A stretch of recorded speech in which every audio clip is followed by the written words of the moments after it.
네, 이번에는 과학도서 신간을 소개해드리는 사이언스 북카페 시간입니다. 반디앤 루니엔스의 김현선 씨 나와 계십니다. 안녕하세요. 안녕하세요. 네, 오늘은 어떤 책에 대해서 이야기 나눠볼까요? 네, 올해 장마가 유난히도 길어지고 있는데요. 네, 근데 지금 걱정은 장마 끝나면 또 얼마나 더울지 하는 맞아요. 겁니다.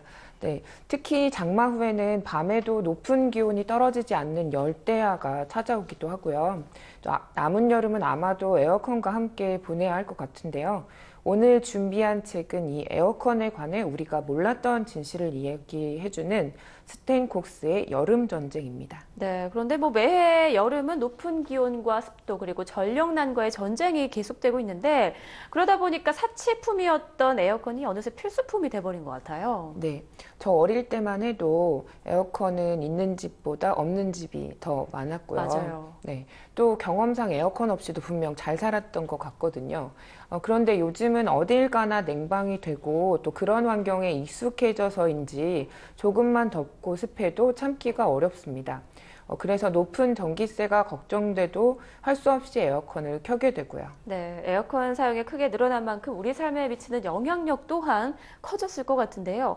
그런데 이 책에서 말하려고자 하는 에어컨의 진실은 무엇일까요? 궁금하네요. 네, 저자는 3년 넘게 모아온 방대한 자료를 바탕으로 역사와 건강, 환경, 에너지 등의 다양한 분야에 걸쳐 에어컨 사용이 어떠한 결과를 초래하는지 분석하고 있는데요.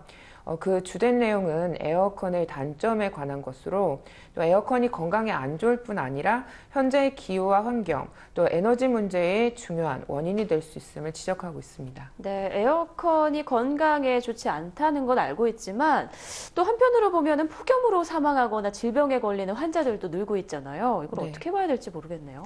네, 실제로 지난 세기 미국에서 가장 많은 사망자를 낳은 기상현상은 의외로 더위와 습도였다고 합니다. 미국의 44대 대도시에서 폭염으로 사망한 사람은 연평균 1,800명을 넘는다고 합니다.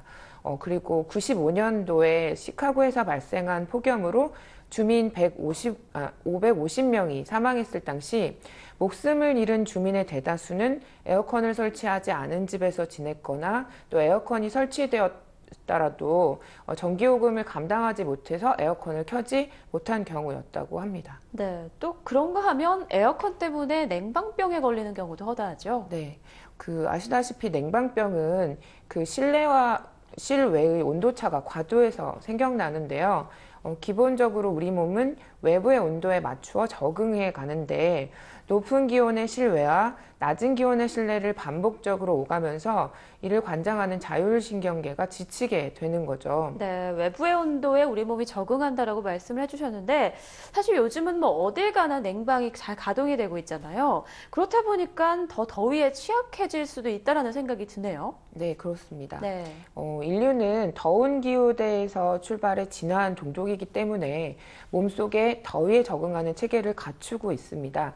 예컨대 일주일 정도 더위에 계속적으로 노출되면 땀샘이 더 활발하게 작용해 땀을 많이 흘리고 또 혈류도 증가해 피부 혈관으로 더 많은 피를 공급해 몸 밖으로 열을 배출하고요. 또 더위를 만난 유기체의 세포는 열충격 단백질이라는 분자를 생산하게 되는데 극심한 더위로 신체의 개별 세포들이 파괴되지 않도록 세포를 보호하는 역할을 합니다. 게다가 이와 같은 적응은 그 분자의 기억에 남아서 또 다음번에 더위에 더 잘 적응할 수 있도록 돕고요. 네, 그러니까 계속해서 더위에 노출이 될수록 더위에 더 잘 적응할 수 있다, 더 잘 견딜 수 있다는 얘기가 되는 거네요. 네. 그런데 지금은 집이나 회사 또 상점, 공공기관 등 어디를 가나 에어컨 냉방이 되고 있기 때문에 더위에 적응하는 우리 몸의 능력이 현저히 감소하고 있다는 겁니다. 또 대개는 환기도 잘 안 하고 실내에만 머물게 되는데 공기가 건조해서 점막염증에 걸리거나 또 먼지에 포함된 곰팡이, 알레르기 유발물질 등으로 천식이나 그 밖의 호흡기 질환을 앓게 될 경우도 있고요.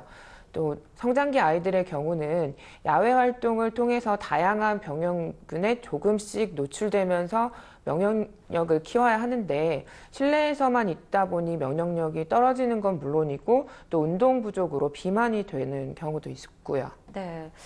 그렇다면 건강 이외에는 에어컨으로 인한 또 어떤 문제가 생길 수 있을까요? 네, 현재 우리나라가 처한 상황처럼 에어컨 사용이 늘어나 전력 수요가 늘어나면 이를 감당하기 위해 발전소로 추가로 건설의 공급량을 늘려야 합니다. 물론 개개인이 노력해서 전력 소비를 줄이는 것도 중요하지만 분명 한계가 있을 수 있고요. 그런데 이 발전소는 그게 어떤 형태든 간에 자원을 고갈시키고 온실가스를 배출해서 지구 온난화를 가속시킨다는 문제가 있습니다. 원자력 발전소는 아직까지 그 온전한 처리 방법을 찾지 못한 핵 폐기물을 남기고요. 네.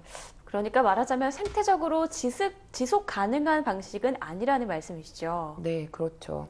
게다가 에어컨에 사용되는 냉매는 그 자체로 환경을 파괴하는 화학 물질이기도 하고요. 네, 말씀을 들어보니까 덥다고 에어컨을 계속 가동할 게 아니라 에어컨 없이도 잘 더위를 견딜 수 있는 방법을 찾아봐야겠다라는 생각이 드네요. 네, 이 책의 저자 스탠 콕스가 바로 그렇게 살고 있다고 하는데요. 우리나라보다 훨씬 더운 미국 캔자스주와 또 인도 남부에 주로 살면서도 에어컨을 전혀 사용하지 않는다고 합니다. 그런 의미에서 또 책의 마지막 부분은 에어컨 없이 더위를 이기는 방법에 대해서 소개하고 있어서 참고하시면 좋을 것 같고요. 네, 저도 꼭 한번 읽어봐야 될 것 같다는 생각이 들고 에어컨 대신 선풍기를 좀 더 이용해 봐야겠다는 생각도 드네요. 네, 오늘 말씀 고맙습니다. 고맙습니다.